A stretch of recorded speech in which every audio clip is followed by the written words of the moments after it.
fighters will be surrounding the plane in about 7 minutes. Oh, I heard they threw you out at the press conference. They tried, but Caroline stopped them. Caroline saved you. You're lucky. You're lucky. You were a little out of control. How's the trip going so far? Well, I was It's going asking you very about well. your meeting with the Syrian I think president. it's going well. Great relationships. And now we're meeting with a group that's fantastic. The Emir is a great guy. I know him all very well. Who are you? Good. Thank you. You're going to be surrounded by 8 fighters, in about 7 minutes. Then you say, do we need them? And when they say yes, that doesn't make me feel good, right? What's the threat? Did they tell you what the threat is? No, let's assume there's no threat. We have to assume that. How did you find the Syrian president? Great. I think very good.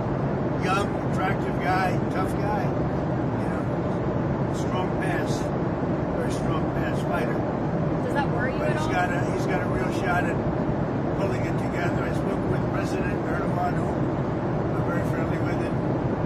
He feels he's got a shot at doing a good job. It's a torn up country. Do you think Syria will join the Abraham Accords? Yeah, but I think they have to get themselves straightened out. I told him, I hope you're going to join one that's straightened out. He said yes. But they have a lot of work to do. What about Lebanon? Do you think there's a path for Lebanon to normalize relations with Israel? A friend of mine is the new ambassador to Lebanon. And I didn't even know, and I never knew his relationship, but he was born in Lebanon. And he said, I'd like to be the ambassador. He's a very successful guy.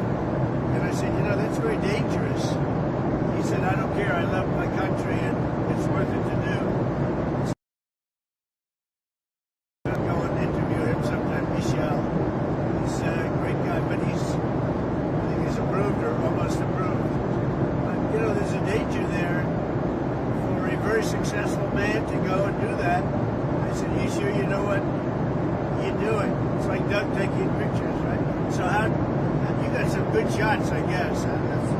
That's a beautiful scene. The last scene at the airport I thought was beautiful. We rode out together.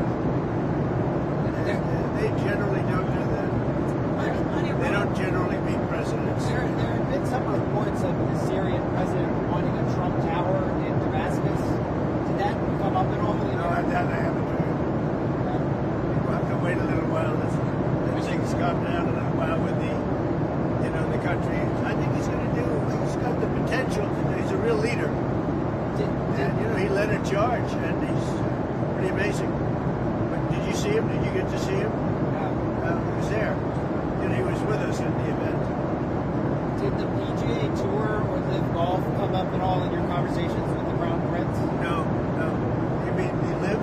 Yeah. No, we didn't discuss it. What about that the Saudi intelligence agent? The 9/11 families want the Saudi intelligence agent to be extradited to the United States to face charges for 9/11. Did that come up in No, it conversation? didn't. But I know all about it, but it didn't come up. On Israel, you're not going to Israel. Does this trip sideline Israel at all? No, not at all. No, this is good for Israel. Having a relationship like I have with these countries, Middle Eastern countries, essentially all of them,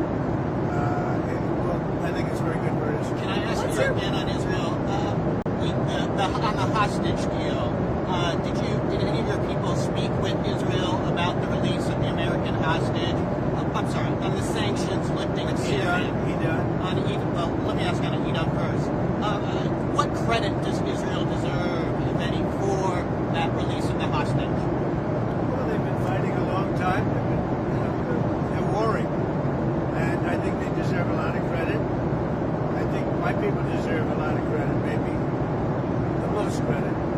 He wouldn't be there. If it weren't for us, he wouldn't be living right now. Probably none of the hostages would be living right now. And we probably have 20 that are living. And we'll be getting out step by step. A lot of progress. We've gotten a lot of them out.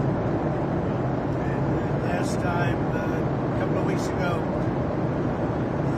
10 people walked into my office, the Oval Office, and they said they had a 59 on their shirt, the front. And they said, what does that represent, the number of hostages? I said, wow, that's a lot.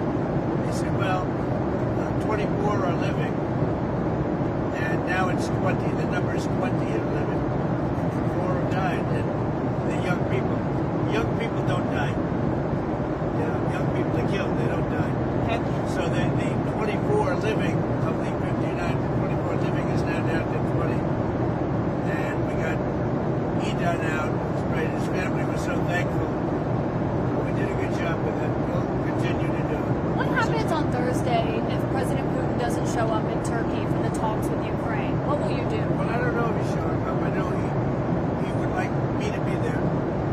And that's a possibility. If we could end the war, I'd be thinking about that. Now, tomorrow, we're all booked out. You understand that? We're all set. But you'd go if he We're goes? going to go UAE tomorrow. And so we have a very full situation. Now, that doesn't mean I wouldn't do it to save a lot of lives and come back.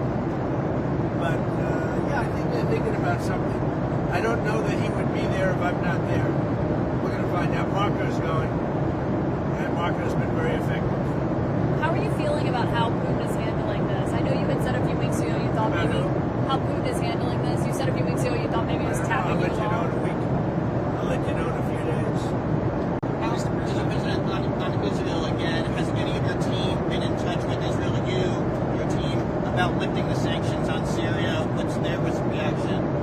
Well, in touch. I mean, we told them we're doing it. The reason I did it, and I think it's been very popular, actually, certainly in the Middle East, it's been popular with virtually everybody. But the reason I did it is because I spoke with President Erdogan, who I get along with very well, and I spoke to Mohammed, as you know, was with them, and they thought it was very important to do. It gives them a much better chance of survival as a country. Can you show what Netanyahu thinks about it? Well, I think what's happened is Turkey feels we should do it. Other countries. If you looked at my speech last night, which I assume most of you were at, I think the biggest applause was when I said that we're lifting these sanctions on Syria, and that's because they want to give Syria a chance to live and to be great, etc. Mr. President, an Emirati government did a $2 billion deal. An Emirati government did a $2 billion deal using the Trump digital coins. How did that deal come about? I don't know anything about it. I really don't know anything about it, but I'm a big crypto fan, I will tell you. I've been that from the beginning, right from the campaign. I'm a believer in crypto, and if we're not going to do it, China's going to do it. The way I look at it, it's like AI. I'm a believer in AI because we have to have it. We're leading China by a lot. And in crypto, we're leading China by a lot. So I'm a big crypto You didn't fan. know about that? No. Senator Schumer said he wants to block your Justice Department political appointees until he gets answers about questions about the Qatari plane. What's your response? Schumer's, he's become a Palestinian. Something wrong with him. I don't know. I've known him a long time, and there's something wrong. He's lost his confidence totally, and it's just something wrong with him. I don't know what it is with Schumer. Yeah, did you have a question? Go ahead. Well, I've got two questions on Iran and Russia. Are you still considering secondary sanctions on Iran's oil exports? Let's see what happens over the next week. I don't really want to answer it because I want to see what happens over the next week. Go ahead. Okay, and then on Iran and Russia, are you considering sanctions on Russia for supporting Iran and for the continued war in Ukraine? Well, again, I don't want to talk about it, but I'm always considering the secondary sanctions. I had the secondary sanctions on Iran and drove them into bankruptcy, and there would have been no October 7th. There would have been no money for Hamas or Hezbollah or anybody else. So I'm always, and as you know, I put secondary sanctions on Iran again. And hopefully they're going to make the right decision because something's going to happen one way or the other. Very simple. It's going to happen one way or the other. They can't be friendly. We'll do it very unfriendly, and that won't be pleasant. Thank you very much. On the Qatari plane, Mr. I don't President. float it, guys. Thank you, Mr. President. Thank you for watching. Make sure you subscribe to our YouTube channel and watch more videos from News Channel 20.